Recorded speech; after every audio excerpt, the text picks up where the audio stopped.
Bonjour à tous et bienvenue dans mon petit salon qui s'est transformé en studio de streaming pour la période de confinement. Donc, plusieurs personnes m'ont demandé de faire une vidéo sur comment que ça fonctionne ici, comment je me suis installé. Donc, la voici. À noter que mon setup a beaucoup changé durant les 3 derniers mois, étant donné qu'en premier lieu, c'était très difficile d'obtenir de l'équipement sur Internet. C'était en rupture de stock partout, eBay, Amazon et des sites spécialisés. Ensuite, j'ai voulu optimiser mon setup pour que ce soit plus facile pour mon ordinateur. Et aussi, je voulais avoir de quoi qui était très agréable visuellement. Donc, sur ce, je vais chercher ma caméra et on va commencer ce petit tour. Alors, on commence ce tour avec ma console, mon contrôleur, une DDJ SX2 de Pioneer. J'ai aussi deux Technics SL1210 MK2, ou que j'ai le pack dans mon Serato de DVS qui me permet de contrôler en timecode mes tables tournantes avec mon contrôleur.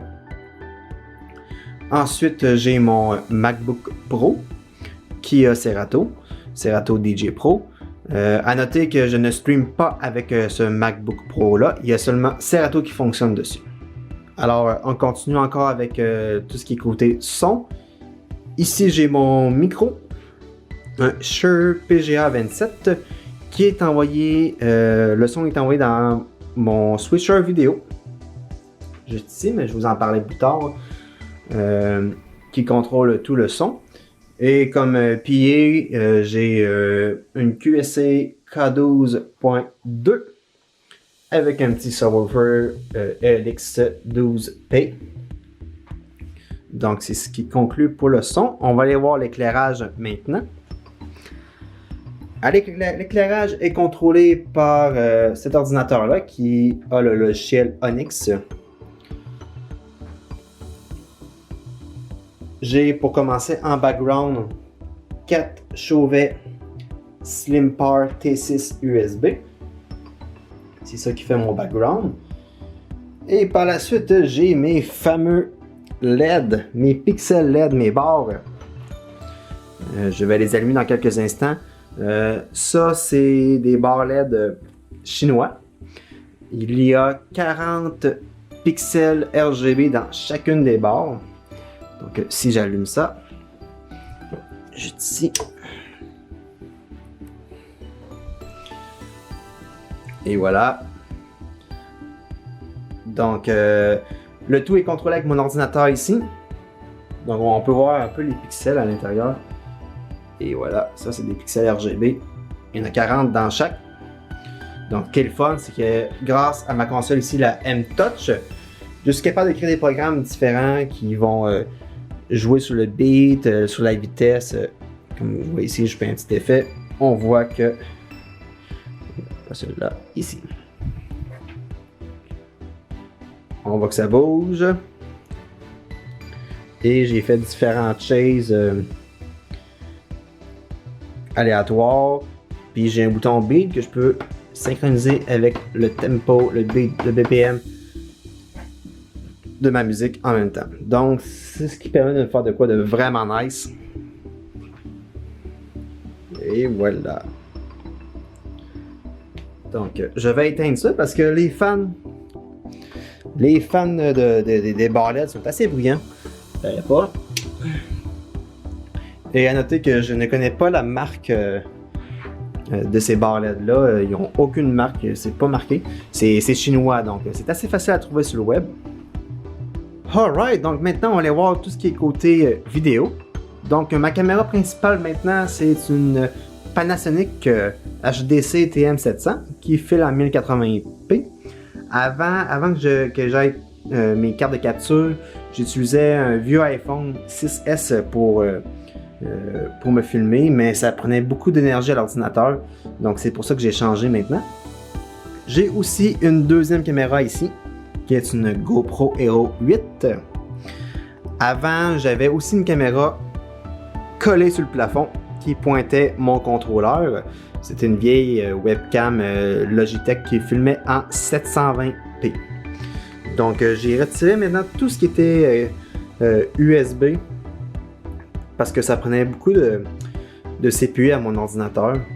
Donc maintenant, je passe le tout dans ce fameux switcher vidéo de Roland. C'est le Roland V60 HD. Ça me permet de mixer tout ce qui est audio, donc mon signal de ma DDG SX ainsi que mon micro. Et je peux brancher jusqu'à 8 caméras si je le voulais. Donc ma GoPro et ma Panasonic se rendent ici. J'ai comme ma Panasonic dans le 5, j'ai ma GoPro dans le 6. Donc je peux changer ma vue comme je veux. Et je peux aussi, comme à l'intérieur de cette console-là, mettre un mixeur automatique. Donc ça va changer la vue selon un certain temps. Donc c'est vraiment nice et ça me permet de sauver beaucoup d'énergie sur l'ordinateur.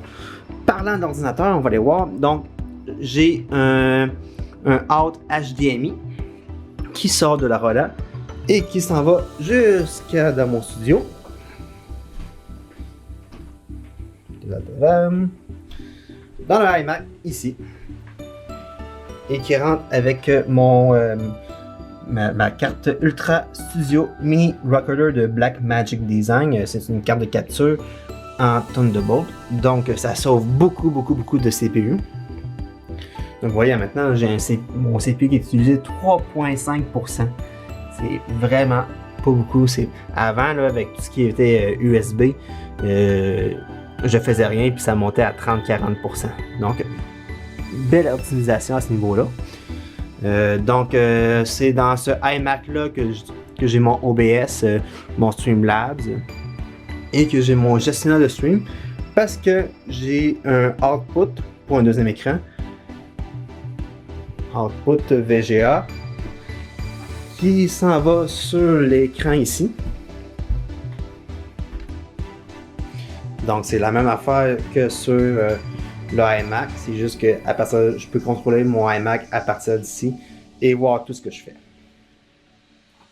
Donc c'est pas mal ça le tour de mon studio. Ah ben bien sûr j'ai de l'éclairage d'appoint. Ici deux petits parapluies bien simples qui me permettent d'avoir de l'éclairage sur moi.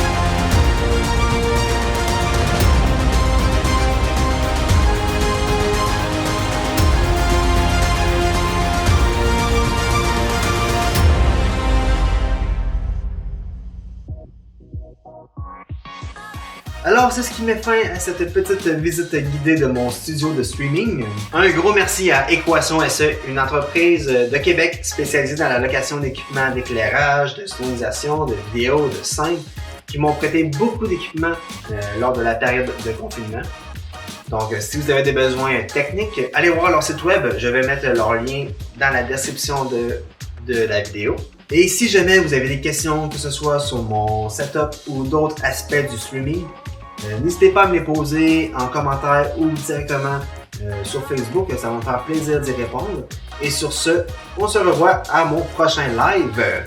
Donc soyez prudents et à la prochaine!